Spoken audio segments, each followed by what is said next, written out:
اللہ کو ثابت کرنے کی کوشش کرنے والا اتنا ہی گمراہ ہے جتنا اللہ سے انکار کرنے والا۔ حضور صلی اللہ علیہ وسلم کے وسیلے کے بغیر تقرب الہی کا تصور خارج از اسلام ہے۔ قرآن کریم اللہ کا کلام ہے اور اتنا مکمل ہے کہ اس میں اللہ کے لفظ کا اضافہ بھی ممکن نہیں۔ قرآن سے لفظ شیطان نکالنا بھی ممکن نہیں۔ غریب کو مایوس نہ ہونے دیا جائے اور امیر کو مغرور نہ ہونے دیا جائے۔ اکثر اوقات وعدہ بات کو کل پر ٹالنے کا ذریعہ ہوتا ہے، لیکن بات ٹلتی نہیں۔ سورج کا ثبوت دیکھنے والی آنکھ کے علاوہ ممکن نہیں، اور دیکھنے والی آنکھ کو ثبوت درکار نہیں۔ صادق تک رسائی ہی اصل صداقت ہے۔ زندگی کا خواب الگ ہے، خواب کی زندگی الگ ہے۔ مسجد سچ ہے، لیکن بدنیت انسان بنائے تو جھوٹ ہے۔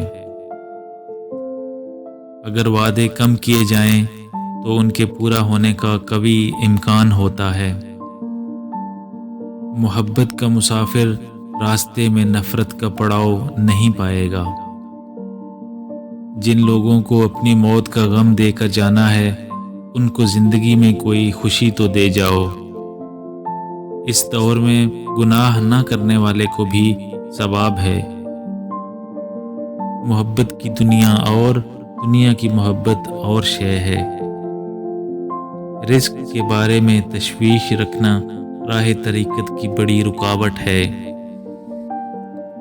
ہم لوگوں کے اعمال کے مطابق ان کی سزا چاہتے ہیں، لیکن اپنے بارے میں رحم اور معافی چاہتے ہیں۔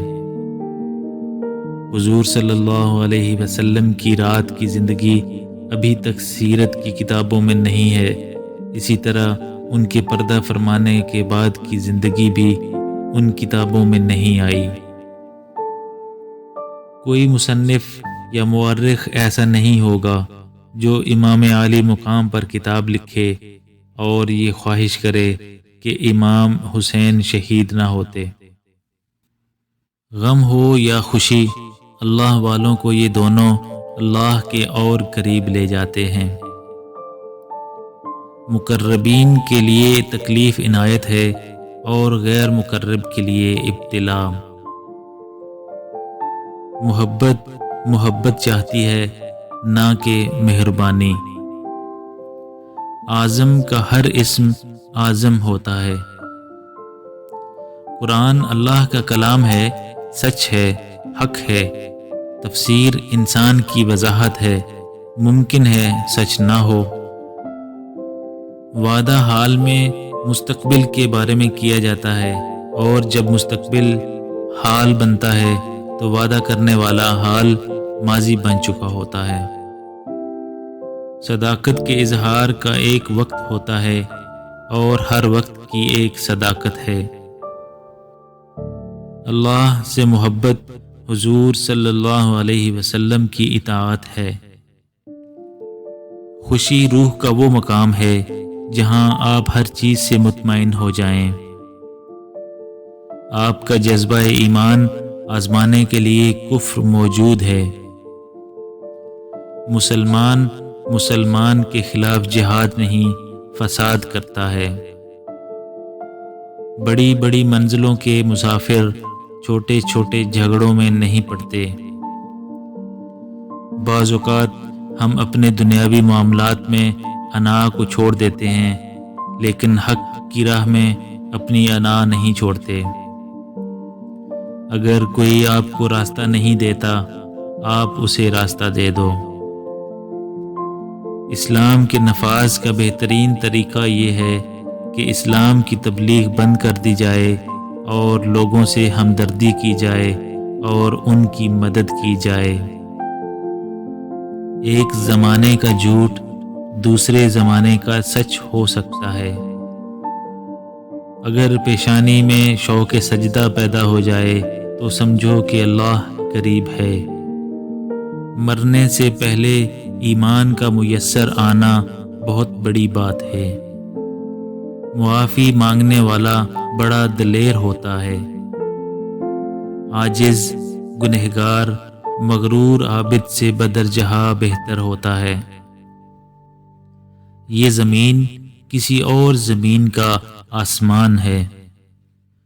زندگی تم خود ہو، باقی سارا علم ہے۔ جس نے آج کو پسند کیا اس کو کل بھی پسندیدہ ملے گا۔ آباد شہروں میں ایک اور شہر بھی آباد ہوتا جا رہا ہے، اور وہ شہر ہے قبرستان۔ فاصلوں سے سچ نظر آنے والی شے قریب سے دیکھو تو جھوٹ ہے، سراب ہے۔ حسن اصل میں حسن نہیں بلکہ چاہا جانا ہی حسن ہے، چاہنے والا ہی حسین بناتا ہے۔ بولنے والے کا سوز الفاظ میں سوز پیدا کرتا ہے۔ جن آنکھوں نے حضور صلی اللہ علیہ وسلم کو دیکھا ہو، ان آنکھوں کو دیکھنا بس بڑی بات ہے۔ وہ نیکی بھی کیا نیکی ہے جس کا نصیب انجام میں بد ہو، اور وہ بدی بھی کیا بدی ہے جس کے نصیب میں نیک انجام ہو۔ جس شخص کے انجام کا تمہیں پتہ نہ ہو، اس کے بارے میں کوئی حتمی فیصلہ نہ کرو۔ وہ گناہ جس میں کوئی انسان کبھی گواہ نہ ہو، اکثر معاف ہو جاتا ہے۔ لوگوں کے لیے رحمت بن جاؤ، رحمت للعالمین صلی اللہ علیہ وسلم کی رحمت کا سایہ ملے گا۔ باخبر آدمی پریشان نہیں ہوتا۔ نیت کا انتشار مستقبل کے لیے خدشہ ہو سکتا ہے۔ ہم جس انسان کو سچا مان لیں، اس کا فرمایا ہوا ہر لفظ سچا ہے۔ لوگوں کے عیب چھپاؤ گے تو اللہ تمہارے عیب چھپائے گا۔ جب عظمت کا زمانہ آتا ہے تو اچھائی میں عظمت آتی ہے، اور اس کے مقابل میں برائی میں بھی عظمت آتی ہے۔ مثلاً حضور صلی اللہ علیہ وسلم تشریف لائے اور اس وقت ابو جہل بھی آیا۔ آج کے مسلمان کا المیہ ہے کہ اسے خدا سے زیادہ غریب ہونے کا ڈر ہے۔ دوسرے کی خامی تیسرے کو بتانا غیبت ہے۔ انسان ہو کر بھی اللہ کی مرضی پر نہیں چلتا، اور چاہتا یہ ہے کہ وہ اللہ ہونے کے باوصف انسان کی مرضی پر چلے۔ غصہ اعتماد کی کمی کا نام ہے۔ اعلیٰ ظرف کا غصہ زمانوں کو بدل دیتا ہے۔ ضرورت کے لیے اللہ کو پکارنے والا دونوں حالتوں میں اللہ کو چھوڑ دیتا ہے۔ ضرورت پوری ہو جائے تب بھی چھوڑ دے گا، ضرورت پوری نہ ہو تب بھی چھوڑ دے گا۔ بدنام آدمی نیک تو بن سکتا ہے، رہنما نہیں بن سکتا۔ اللہ سے محبت برائے محبت، اللہ کی عبادت برائے عبادت۔ صادق کو ماننے والا صدیق ہی تو ہوگا۔ مخلص وہ ہے جو تم سے زیادہ تمہارا خیال کرے۔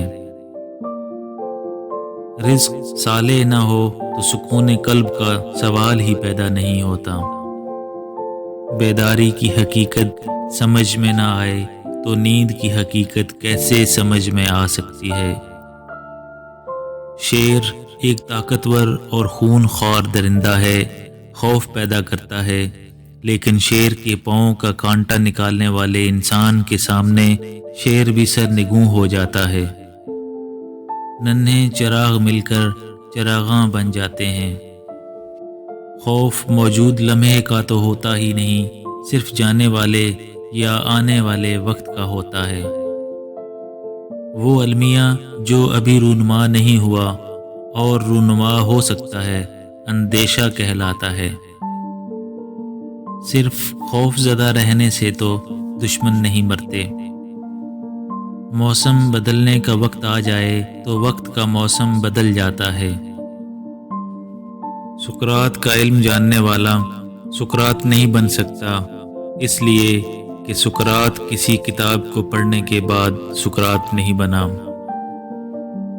جوانی بدصورتوں کو بھی دیدہ زیب بنا دیتی ہے۔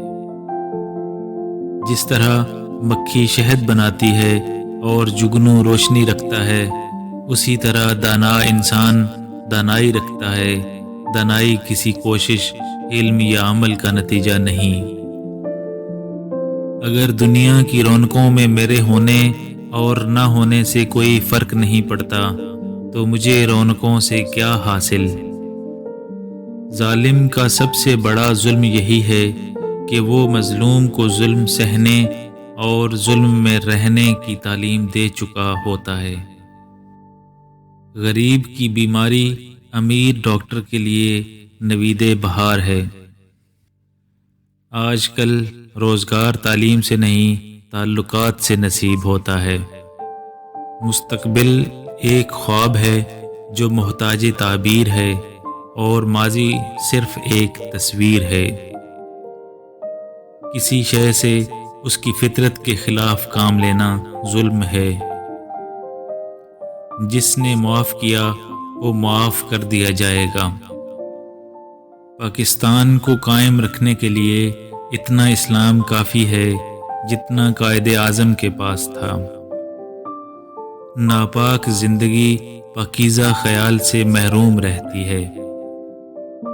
اگر بیٹا باپ کی فکر، باپ کے تخیل اور باپ کے حسن خیال کا شاہد نہ ہو تو دونوں کا مابعد خطرے میں ہو سکتا ہے۔